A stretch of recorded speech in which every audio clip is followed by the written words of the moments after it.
നമ്മൾ പഠിച്ചു level number 1-ൽ നിൽക്കുന്ന ആളുകളെ കുറിച്ച് പഠിച്ചു. എന്താണ്? ഒരു നോർമൽ ഹ്യൂമൻ ആണ്. 1.0 എന്ന് പറയുന്ന കാറ്റഗറി പെടുന്ന ലോകത്തിൽ 70% ആളുകൾ വരുന്ന ഓട്ടോ പൈലറ്റിന് മുകളിൽ ചിന്തിക്കുന്ന ആളുകളാണ്. ലെവൽ നമ്പർ 2 എന്താണ്? സൂപ്പർ കോൺഷ്യസ് ആണ്, സൂപ്പർ ഹ്യൂമൻ ആണ്. അവർ ഹ്യൂമൻ 2.0 ആണ്. അവർ സ്കിൽഡ് ആണ്. 25% ആളുകൾ കോൺഷ്യസ്നെസ് വളർന്നിട്ടുള്ള ആളുകളാണ്.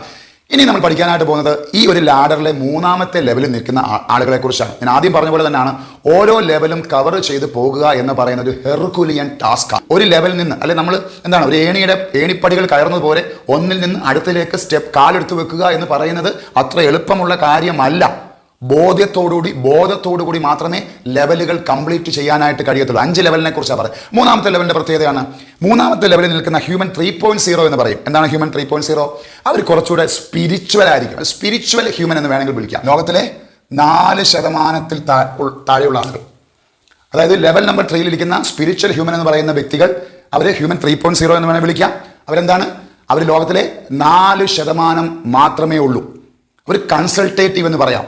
എന്താണ് കൺസൾട്ടേറ്റീവ് എന്ന് പറഞ്ഞു കഴിഞ്ഞാൽ, അവർ ലെവൽ നമ്പർ 2-നെ ബ്രേക്ക് ചെയ്തിട്ട് അവർ കുറച്ചുകൂടെ പീപ്പിൾ സെൻറ്റേർഡായി ഹൈ ലെവൽ ഓഫ് അവയർനെസ് ആണ് ഇവരുടെ പ്രത്യേകത എന്ന് പറയുന്നത്. ഈ കാറ്റഗറിപ്പെട്ട സെയിൽസ്മാൻമാർ എന്ന് പറഞ്ഞാൽ വളരെ റെയറാണ്. 4% മാത്രമേ ഉള്ളൂ. നമ്മുടെ പൊതുസമൂഹവും ആ 4% ആളുകൾ മാത്രമേ ഉള്ളൂ.